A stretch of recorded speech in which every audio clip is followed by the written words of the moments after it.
네, 안녕하세요. 오늘 저희와 함께 깊이 파볼 주제는요, 최근 아시아 경제의 중요 축이죠.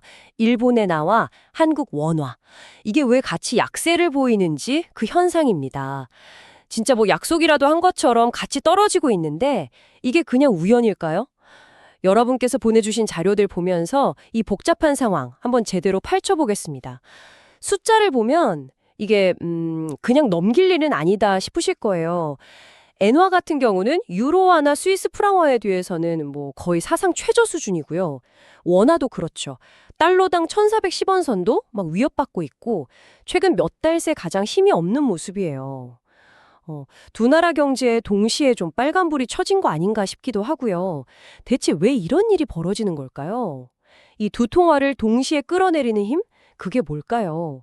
오늘 저희 목표가 바로 이 질문에 대한 답을 좀 찾아보는 겁니다. 자, 그럼 한번 시작해 볼까요? 네, 일단 가장 큰 그림부터 봐야 할 것 같은데요. 현재 엔화, 원화 약세 문제의 뿌리에는 역시 강달러 현상이 있습니다. 이걸 빼놓고는 이야기가 안 되죠. 이게 가장 기본 배경이라고 할 수 있어요. 글로벌 기축통화니까요. 달러 움직임이 지금 아시아 통화 약세의 가장 큰 흐름을 만들고 있는 거죠. 달러가 왜 이렇게 혼자 강한 건데요? 자료들을 보니까 좀 재밌는 게 전 세계는 지금 경기 안 좋다, 침체다 막 이런 걱정이 많은데 미국만 괜찮다는 거잖아요. 네, 실제로 뭐 최근 2분기 GDP 성장률 이런 거 보면 2년 만에 최고치 찍었다면서요. 혼자 잘 나가는 느낌인데요. 바로 그겁니다.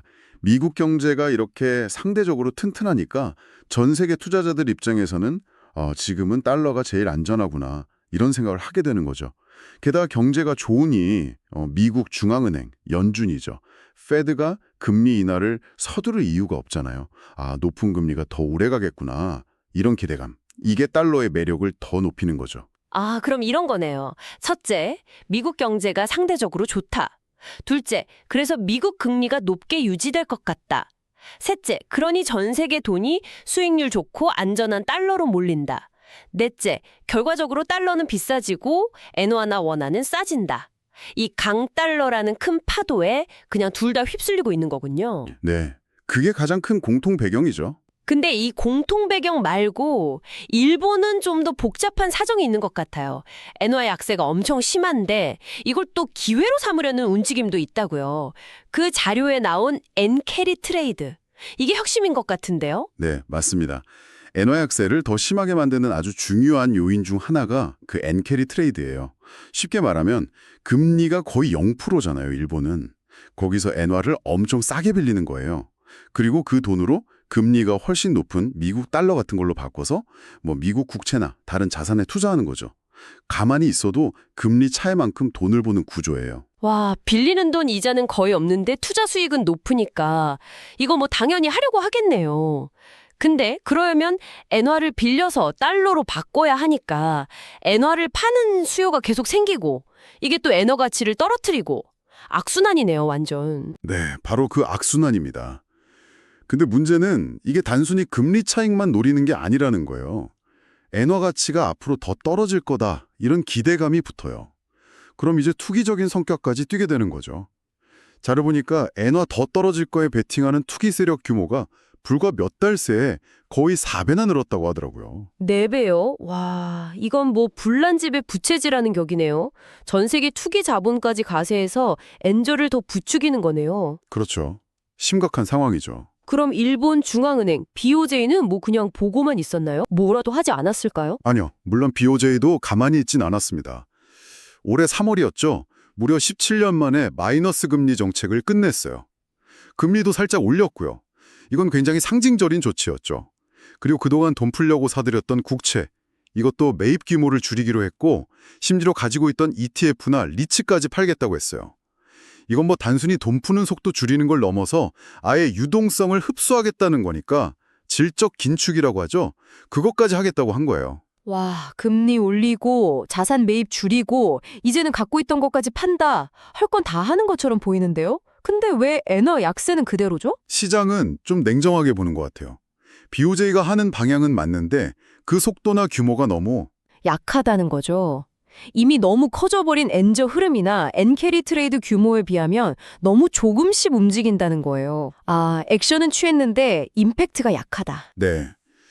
뭐랄까, 그 거대한 댐에 난 작은 구멍을 손가락 하나로 막으려는 느낌. 이런 평가까지 나오는 상황입니다. 통화 정책도 그런데 일본은 정치도 문제라면서요. 곧 집권당 대표 선거가 있는데 이거 결과에 따라서 경제 정책 방향이 완전 바뀔 수도 있다고요? 네, 그게 지금 엔화 방향을 예측하기 더 어렵게 만드는 또 하나의 큰 변수입니다. 지금 유력 후보를 보면 경제 정책에 대한 생각이 너무 달라요. 예를 들어서 다카이치 사나에 후보 같은 경우는 대표적인 매파, 강경파인데요. 여전히 돈 풀어서 경기 부양해야 한다 이런 쪽이에요. 만약 이 후보가 총리가 되면 엔화 약세가 더 심해질 수도 있다는 거죠. 완화적인 정책을 계속 쓸 테니까요. 그럼 반대쪽 목소리도 있겠죠. 긴축해야 한다는. 그렇죠. 반면에 좀 젊은 피죠. 고이즈미 신지로 후보. 이쪽은 재정 건전성 되게 강조하거든요. 긴축 재정 쪽이에요. 이 후보가 되면 오히려 엔화 가치가 반등할 수도 있다. 이런 전망도 나와요. 그러니까 누가 되느냐에 따라서 엔화 운명이 진짜 확 갈릴 수 있는 거죠. 금융시장이 정치 이벤트를 주목할 수밖에 없는 상황입니다. 와, 정말 한치 앞을 모르겠네요. 그럼 이제 우리 한국 원화 상황으로 좀 넘어가 볼까요?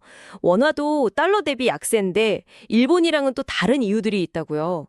특히 국내 개인 투자자들, 서학개미라고 하죠. 이분들 움직임이 좀 심상치 않다고요. 네, 한국 원화 약세도 물론 강달러라는 공통 배경이 제일 크긴 한데요. 거기에 더해서 국내 요인도 무시 못합니다. 그중 하나가 바로 서학개미예요. 해외 주식, 특히 미국 주식 투자 열기가 식지를 않잖아요. 그러다 보니까 이분들이 투자를 하려면 원화를 팔고 달러를 사야 하거든요. 이 달러 매수 수요가 꾸준히 있는 거죠. 이게 원화 가치가 오르는 걸 계속 누르고 있는 중요한 요인 중 하나예요. 자료 보니까 그 규모가 진짜 크더라고요. 그러니까 외국인들이 한국 주식 사려고 달러 들고 들어와도 원화 매수? 우리 서학개미들이 미국 주식 사려고 달러 사서 나가니까 원화 매도. 이게 서로 막 상쇄되는 거네요. 줄다리기 같아요. 어느 한쪽으로 확 힘이 안 쏠리고 원화가 오르기 힘든 구조. 그렇죠. 네, 정확합니다. 외국인 자금이 들어오는 좋은 소식이 있어도 국내 투자자들의 해외 투자라는 요인 때문에 원화가 힘을 못 받는 거죠. 여기에다가 최근에 좀 불거진 한미 투자 협상 관련 불확실성, 이것도 좀 영향을 주고 있어요. 그 3,500억 달러짜리요? 우리 돈으로 거의 500조 원에 가까운 엄청 큰 규모던데. 근데 이게 구체적으로 언제, 어떻게 될지 잘 모른다는 게 문제라는 거죠? 네, 워낙 규모가 크니까 시장이 주목하는데 정작 진행 상황에 대한 정보는 좀 부족하고 불확실성이 커지니까 기업들 심리가 좀 불안해지는 거예요. 특히 수출 대금으로 달러를 받거나 반대로 수입 대금 치르려고 달러가 필요한 기업들 있잖아요. 이런 기업들 입장에서 나중에 환율 더 오르면 어떡하지? 이런 걱정이 드는 거죠. 아하. 그래서 에라 모르겠다. 그냥 지금 미리 사두자 이런 심리가 커지고 이게 또 달러 매수세를 부추겨서 원화 약세를 더 만드는 거군요. 불확실성이 또 다른 불확실성을 낳는 그런 거네요. 네, 맞아요. 일종의 자기 실현적 효과 같은 거죠. 자, 그럼 다시 일본 얘기로 잠깐 돌아가서요. 앞으로 엔화 방향에 가장 큰 영향을 줄 변수, 역시 BOJ의 금리 인상 가능성인데요. 이걸 좀 더 깊게 봐야 할 것 같아요. 엔화 약세가 너무 오래가고 부작용도 커지니까 일본 안팎에서 금리 좀 올려야 하는 거 아니냐, 이런 압력이 점점 세지고 있습니다. 특히 미국 쪽에서 압박 수위가 높아지는 게 좀 눈에 띄어요. 미국은 왜 그렇게 일본 금리 인상을 원하는 걸까요? 그냥 엔화가 너무 싸서 그것만은 아닐 것 같은데 한 세 가지 정도 이유가 있더라고요. 네, 첫째는 말씀하신 대로 엔화가 너무 약하면 이게 글로벌 금융시장에 좀 불안 요인이 될 수 있다. 이런 경계감이죠. 미국 재무부에서도 이례적으로 좀 우려를 표하기도 했고요. 둘째는 일본 물가 상승률이 이미 BOJ 목표치인 2%를 훌쩍 넘었는데 BOJ 대응이 너무 느리다. 이런 비판적인 시각이에요. 베센트 미 재무장관도 공개적으로 일본 인플레 대응이 뒤처지고 있다고 했었죠. 그리고 어쩌면 가장 중요할 수도 있는 세 번째 이유, 바로 일본 금리가 미국 금리, 특히 미국 장기 국채 금리에 미치는 영향 때문이에요. 일본이 계속 단기 금리를 거의 0%로 묶어두면 엔캐리 트레이드가 계속 활발해지잖아요. 이게 일본 내 인플레이션 기대를 자극해서 결국 일본 장기 금리를 끌어올리는 압력이 돼요. 잠깐만요. 일본 장기 금리가 오르는 게 왜 미국한테 문제가 되죠? 이게 글로벌 채권 시장이 다 연결되어 있어서 그렇습니다. 일본 장기 금리가 오르면요, 일본 투자자들이 이제 일본 국채도 수익률 괜찮네 하면서 해외, 특히 미국 국채에 투자했던 돈을 빼서 다시 일본으로 가져갈 수 있어요. 그렇게 되면 미국 국채를 사려는 수요가 줄어들겠죠. 또 글로벌 투자자들 입장에서도 일본 국채 금리가 오르면 상대적으로 미국 국채 매력이 떨어지고요. 그럼 결국 미국 장기 국채 금리도 같이 오를 수밖에 없어요. 아, 미국 입장에서는 자기네 국채 금리가 오르면 돈 빌리는 비용도 늘고 금융시장도 불안해질 수 있으니까 그걸 막으려고 일본한테 너네 단기 금리 좀 올려서 엔캐리도 진정시키고 인플레 기대도 잡아라. 그래야 우리 미국 금리도 안정된다. 이렇게 압박하는 거군요. 자기들 이익을 위해서네요, 결국. 네, 그런 해석이 충분히 가능합니다. 물론 일본 내부에서도 금리 인상 압력이 없는 건 아니에요. 물가가 계속 오르니까 사람들 살기 힘들어지잖아요. 이게 지금 기시다 정부 지지율이 바닥인 가장 큰 이유 중 하나거든요. 그러니 차기 총리 후보들도 전부 다 물가 안정, 이걸 제일 먼저 내세우고 있는 거고요. 결국 국민들 살기 힘들다는 게 정치적 압력으로 작용하고 물가 잡으려면 너무 심한 엔저를 좀 되돌려야 한다. 이런 공감대가 생기면서 BOJ한테 금리 올리라고 압박하는 거군요. 맞습니다. 안팎으로 압력이 상당한 거죠, BOJ 입장에서는. 자, 그럼 BOJ는 과연 언제 어떻게 움직일까요? 이게 참 재미있는 분석이 있는데 BOJ가 과거에도 보면 시장이 좀 예상 못할 때 혹은 좀 방심하고 있을 때 정책을 바꾸는 경향이 있었다는 거예요. 약간 무궁화 꽃이 피었습니다, 놀이처럼요. 다 쳐다보고 있으면 가만히 있다가 딴 데 볼 때 싹 움직이는 거죠. 아, 그런 스타일이군요. 그럼 구체적으로 언제를 좀 예상해 볼 수 있을까요? 네, 자료들 분석을 종합해 보면 일단 자민당 총재 선거 끝나서 정치 불확실성이 좀 가라앉고 물가 안정 요구는 더 커지는 시점. 그러니까 빠르면 10월, 늦어도 12월 중에는 추가 금리 인상을 할 가능성이 높다. 이런 전망이 많아요. 특히 10월 말에 BOJ 통화정책회의가 있는데 이때 미국 FOMC 회의나 APEC 정상회의도 겹쳐 있거든요. 그래서 이때가 좀 중요한 변곡점이 될 수 있다는 관측이 나옵니다. 만약에 10월에 금리를 동결하더라도 그때 굉장히 강한 추가 인상 신호를 시장에 보낼 가능성이 커요. 이미 ETF나 리츠 판다고 질적 긴축카드 꺼냈지만 이걸로는 좀 부족하다는 인식이 BOJ 안에서도 있을 거거든요. 그렇죠. 엔저가 워낙 심하니까. 네, 그래서 어떤 식으로든 우리 더 움직일 거다라는 신호를 줄 필요가 있는 거죠. 근데 BOJ가 실제로 금리를 올리더라도 그 방식이 좀 특이할 수 있다는 얘기도 있던데요. 금리 인상이라는 매는 드는데 동시에 이거 크게 걱정할 거 없어요. 혹시 문제 생기면 우리가 다 막아줄게요. 이런 식으로 시장을 안심시키는 말을 같이 할 가능성이 높다. 약치능화법이라고 하던데 이건 왜 그런 거죠? 그게 바로 BOJ가 제일 무서워하는 시나리오 때문일 수 있어요. 금리 올린다고 발표했는데 갑자기 엔캐리 자금이 확 빠져나가면서 엔화 가치가 막 폭등하고 글로벌 금융시장이 혼란에 빠지는 거예요. 이걸 피하고 싶은 거죠. 일본 경제가 사실 오랫동안 엔저덕을 본 면도 있잖아요. 갑자기 엔화가 너무 강해지면 수출 기업들 타격이 풀 수 있으니까요.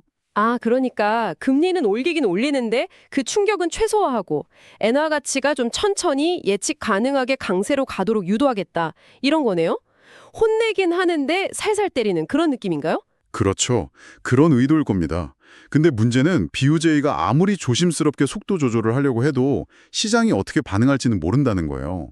작년 8월에도 비슷한 걱정이 있었는데 일단 금리 인상 쪽으로 방향이 틀어졌다는 게 확인되면 투자자들이 너도나도 엔캐리 청산하려고 달려들면서 엔화가 예상보다 훨씬 빠르게 오를 위험, 이건 여전히 남아있는 거죠.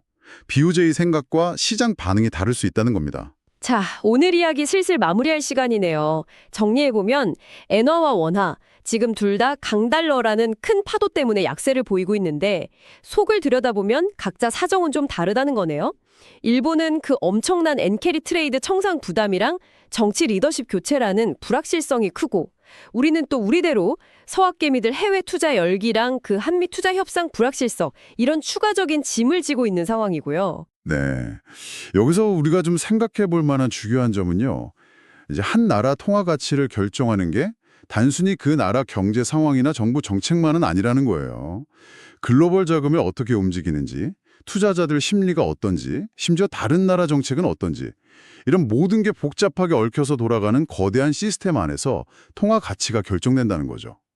이제 중앙은행조차도 이런 글로벌 환경이나 시장 반응을 엄청 신경 쓸 수밖에 없는 시대가 된 겁니다.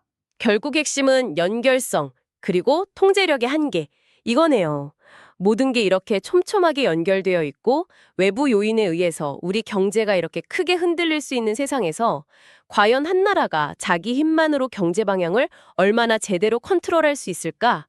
오늘 저희 얘기 들으시면서 여러분도 한번 이 질문에 대해 깊이 고민해 보시면 어떨까 싶습니다. 네, 오늘 저희가 준비한 깊이 있는 이야기는 여기까지입니다. 다음에도 여러분의 지적 호기심을 채워드릴 흥미로운 주제로 다시 찾아뵙겠습니다.